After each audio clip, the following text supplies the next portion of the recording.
The latest jobs report suggests a rosy outlook for workers. Employers added 339,000 jobs in May. The unemployment rate ticked up slightly to 3.7%. But overall, the economy has racked up more than 2 years of strong job growth. But not everyone on the job is happy to be there. In fact, 70% of Americans are unhappy with what they do for a living, and 1 million Americans a week quit their job.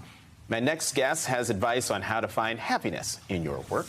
Joining me now is Bruce Feiler, author of the new book, The Search, Finding Meaningful Work in a Post-Career World. Bruce, thank you very much for coming to the Saturday show. So first, tell us, why are so many people so unhappy?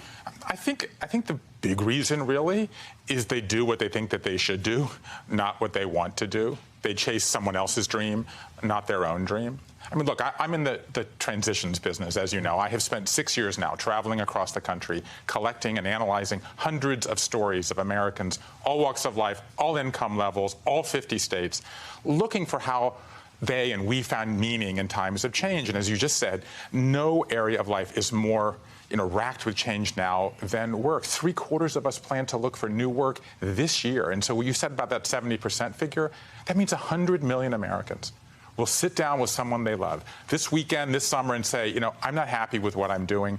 How can I find work that makes me happy? And the problem in the workspace is we've told people, climb this ladder, do these things. There's not really been a toolkit for how to do that. And so what I've tried to do in The Search is gather these inspiring stories and then give you a toolkit, a roadmap for how to decide what it is that you want to be doing. Okay, so since you said climbing, because that is a trigger, so some of the tips for finding joy, you've got 4 rules of success that you lay out in your book. Success is not climbing, success is digging. Success is not individual, success is collective. Success is not means, success is meaning. Success is not status, success is story. Of the 4, that's the one where it's like, success is story. Yeah. Explain that. So here's what's going on. The story that we have told in this country about success and happiness since Ben Franklin has been all about climbing, as you say here, right?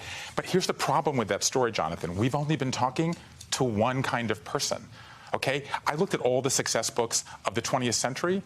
I mean, what color's your parachute? How to win friends and influence. These classic books, right. 93% of the stories in those books are of straight white men.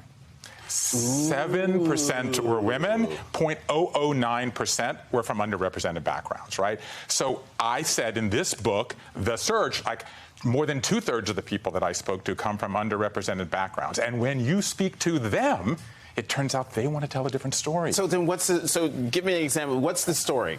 So what the story is that they want meaning in their life. 6 of 10 millennials say meaning is more important to them than their parents. 9 in 10 Americans say that they are prepared to give up to 1/3 of their lifetime earnings for work that's meaningful. So the question, you asked me about story, is what is it that is your story that you want to tell? Not your parents' story, not a story you told 3 or 4 years ago. And for that, you have to tell a story. How do you tell a story?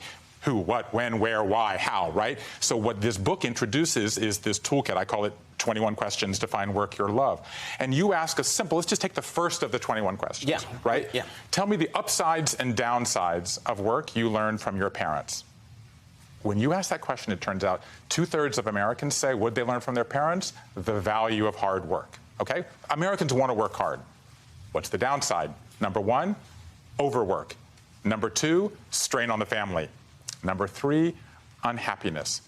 So right there, you have a story. I want to work hard, but I don't want to sacrifice my family, right? I don't want to be unhappy. Right there, we're one question in. Okay, so here, so you start in the past, and now let's talk about the present, right? Here's a simple question. I'm at a moment in my life when, fill in that blank. I'm at a moment in my life when I want to make money. I got to pay off my college student loans, right? Or in my case, I'm about to send 2 kids to college, right? Or I'm at a moment when, you know what?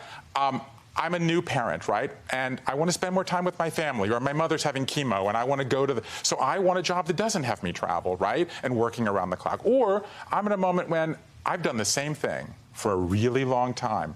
I want to give back. I want to fight climate change. So ask yourself, where are you now in your store? There's no longer a penalty for walking away from a job.